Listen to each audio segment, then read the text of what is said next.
good, everybody? It's your boy, the real AG, and you are locked in to a little off-season blend of Kingdom Keys, talking about my Kansas City Chiefs, and more importantly, what they've been doing in this free agency frenzy we have seen. Just in the last few days alone, the Chiefs have shelled out nearly $60 million in guaranteed money to free agents, gave out a total of $102.5 million in contracts over the first 2 days of free agency.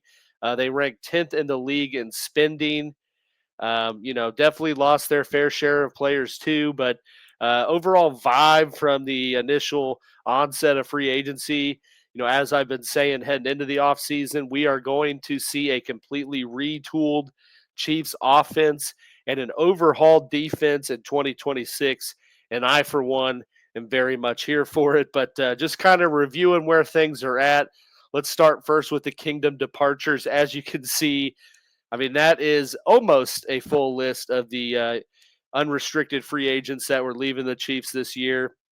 I'm not going to go through all of them, obviously, because that would take a hell of a long time. But, notable contributors from last year that are moving on. Obviously, we got Jawan Taylor, guy I was calling to get released, did get released.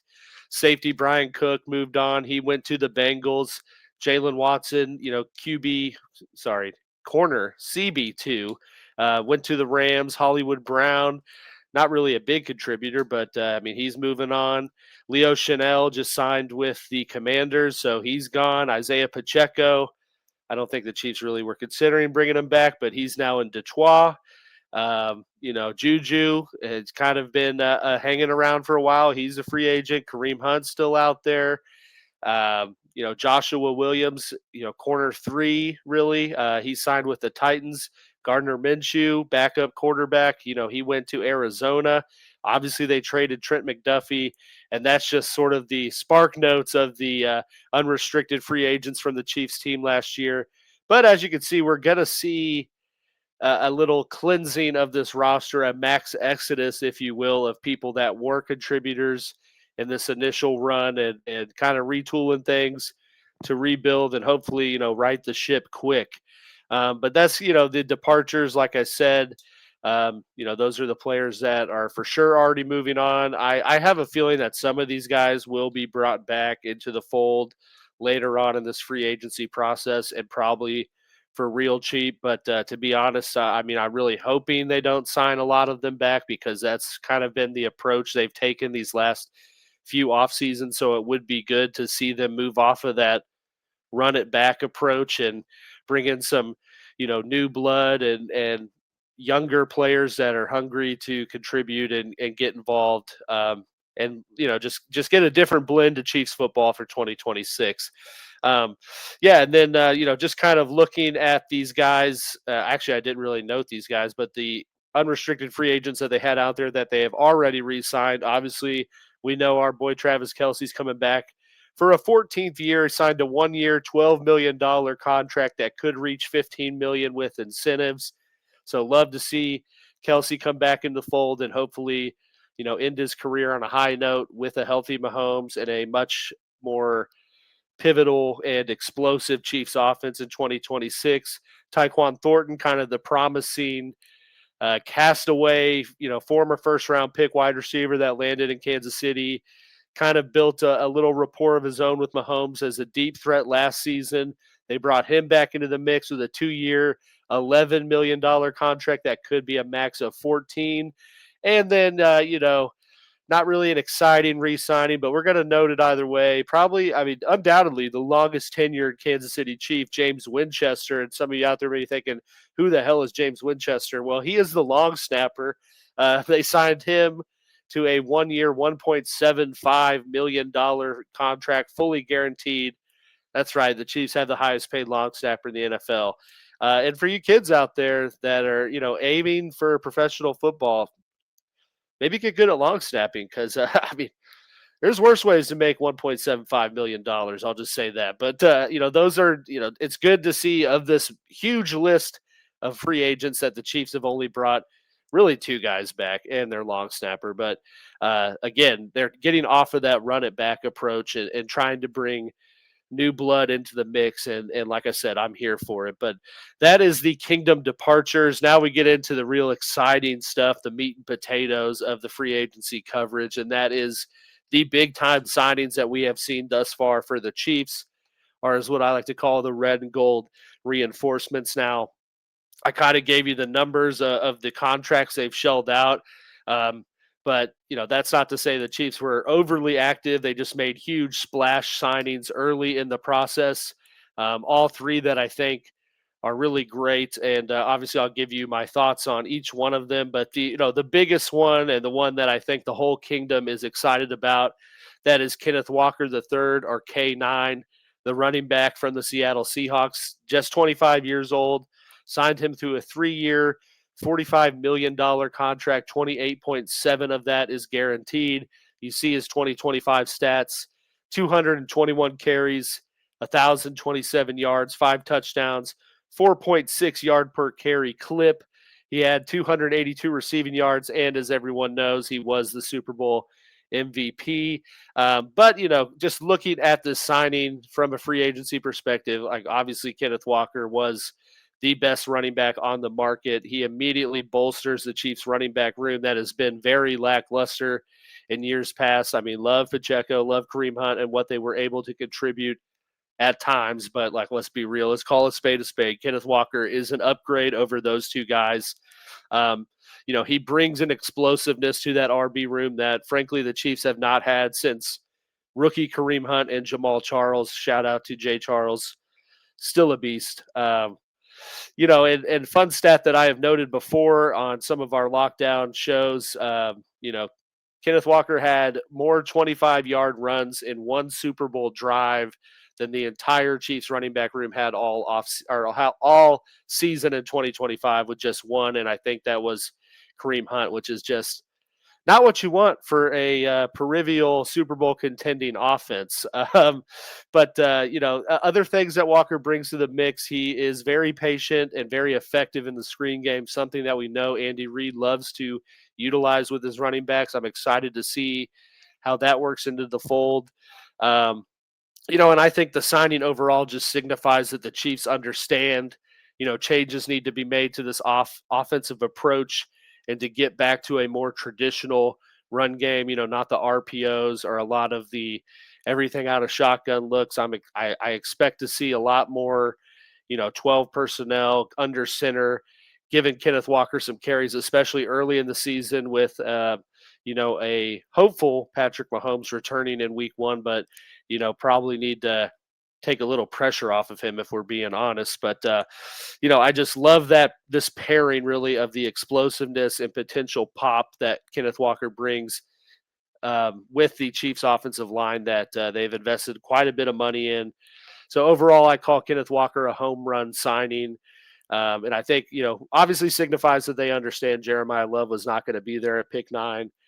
So for them to go get, the best running back available in free agency, that's pretty much the next best thing. And for, what was not, I expected him to get a lot more money in free agency just coming off of the, end of the season that he had last year. And so, I call that a pretty good, pretty fair signing, and just excited to see what he brings into the fold. The next signing, we got the big dog, Kyrese Tunga from the Pats, really a journeyman. He was drafted by the Bears, and I think he's been with the Falcons, the Cardinals, played on a 1-year deal with New England. Obviously, made it into the Super Bowl and was a key contributor on the defensive side of the ball for them. You saw you see the contract right there: 3 years, $21 million, 14 of that guaranteed. 2025 stats. Again, he only played 14 games, only started in 8 of those games, had 24 tackles, 9 solos, 15 assisted, 3 passes defended. And then looking at his playoff stats, which are, certainly equally as important and probably is what got him paid. He had 7 tackles, 5 solo, 1 sack in the playoffs. Also had 2 TFLs and 2 QB hits, in the regular season for the Pats. But, this signing, Tunga, gives the Chiefs exactly what they've needed for years, and that is really a true dominant run stuffer to pair in the middle of this D-line with Chris Jones, take pressure off of Chris Jones. Speaking of Chris Jones, as he called the signing, Tunga is just a dog and I'm excited to see what he and Spags can do in this defense, putting him in the middle. He's also shown ability to be a pocket collapser when needed and when given the chance. Although, I mean, he's not. Let's not act like he's got any really quick twitch about him. I mean, he's not going to collapse the pocket quickly, but he will do it just by sheer force and grit and trying to win the pass rep. But overall, this Tunga signing gives them an immediate starter and improves the interior of the D line immensely, which was definitely kind of an under the radar area of need, because outside of Chris Jones, the only other D tackle or interior D lineman on the roster was Norman Lott, the rookie who tore his ACL last year. So definitely good to spend money and invest in that early and get a promising up and coming guy a chance to show what he could really do when given the full starting nod. And I mean, he was at the forefront for the Pats last year in winning at the line of scrimmage and having strong defensive interior sets. So again, just excited to see what Spags can do. And excited really to see what this does for Chris Jones, bringing him into the fold and taking a little pressure off of him in the interior of the defensive line. And then the last big signing for the Chiefs, that would be the safety Alohi Gilman from our division rival, the Chargers, and the Baltimore Ravens. Split time between the two. He was traded midseason, but did start all 17 games. I think the Ravens fans will tell you he was an immediate boost to their secondary once they got him. See the contract sign of the 3 years, $24.75 million, 15 of that guaranteed. Looking at his stats from last year, he had 90 tackles, 50 solos, 9 passes defended, a forced fumble. Unfortunately, just 1 pick, but it was an 84-yard pick six, so can't really knock that when he shows some ability to be a dangerous threat in the return game when he does get a pick. But overall, I think Gilman is a safe signing that brings experience into the Chiefs secondary room. That has really experienced a mass exodus this offseason. Talked about the corners they lost.